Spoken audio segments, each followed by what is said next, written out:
سوال یہ ہے کہ یہ جو علماء ممبر پر مذاق کرتے ہیں، ہاں کیا یہ جائز ہے؟ اس کے حوالے سے چونکہ ایک دو مرتبہ چونکہ جمعہ میں سوال جواب بھی آتے ہیں، کچھ تو ایسے سوالات بھی ہوتے ہیں کہ اس میں ویسے مذاق ہو قدرتی ہو جاتا ہے. جاتا ہاں، ہے.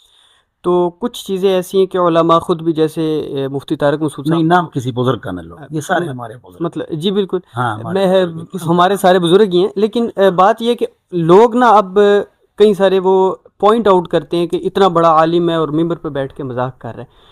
تو اس کے حوالے سے تھوڑا سا اس پہ روشنی ڈالیں کہ اس پر یہ شریعت میں، مطلب یہ ہے کہ میں گفتگو کروں. جی، ہاں اس مسئلے پر کہ یہ کس حد تک مزاح جائز ہے، جی اور ممبر پر کیا بیٹھ کے علماء یہ اس طرح جو کر رہے ہیں کیا یہ جائز ہے؟ جی جی جی. تو اس طرح اس حوالے سے آپ کیا کہیں؟ دیکھو، ایک ہے مذاق، ذال اور قاف، مذاق وہ حرام ہے، کسی کا مسخرہ اڑانا اور کسی کو ذلیل کرنا، جی یہ حرام ہے. اور ایک ہے مزاح، میم زا الف ح، مزاح، ٹھیک یہ ہے، سنت ہے. یہ کیا ہے؟ سنت تو اس میں بھی لوگ ہنسیں گے، لیکن اس میں کسی کا مسخرہ اڑانا نہیں ہو. نہیں ہوتا ہے. یہ جو آپ نے نام لے لیا، تو چلو میں بھی کہہ دیتا ہوں کہ طارق مسعود صاحب ہیں، یا دیگر طارق جمیل صاحب کے بھی ہیں، وہ سارے اور بھی ہمارے بزرگ بڑے ہیں، سب ہم سے بڑے، ہم کمزور ہیں.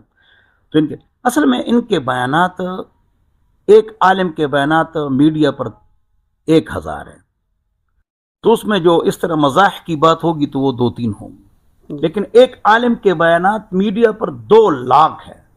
تو اس نے مزاح کبھی کیا ہوگا سال میں ایک بار، لیکن اگر سب کو جمع کرو تو وہ ہزاروں یا سینکڑوں بن جاتے ہیں. تو لوگ نے ان چیزوں کو جمع کر کے عام کر دیا.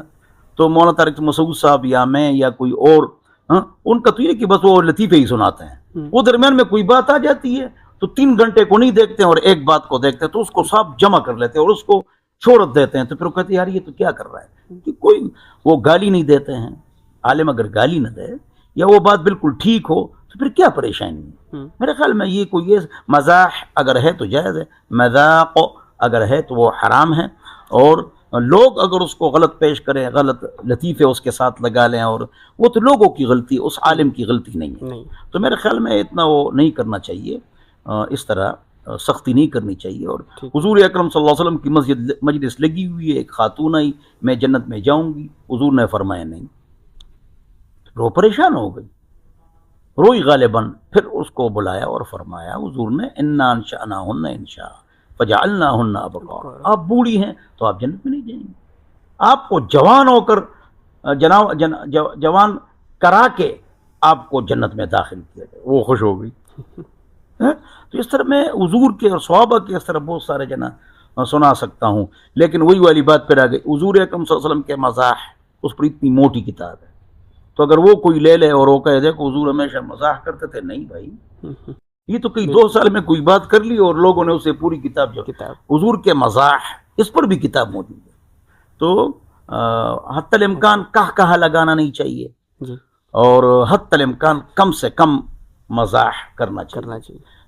فَلْيَضْحَكُوا قَلِيلًا وَلْيَبْكُوا كَثِيرًا، لوگوں کو چاہیے کم ہنسے اور زیادہ روئے. اس پر میرے سمیت کسی کا عمل نہیں. اللہ ہم سب کو عمل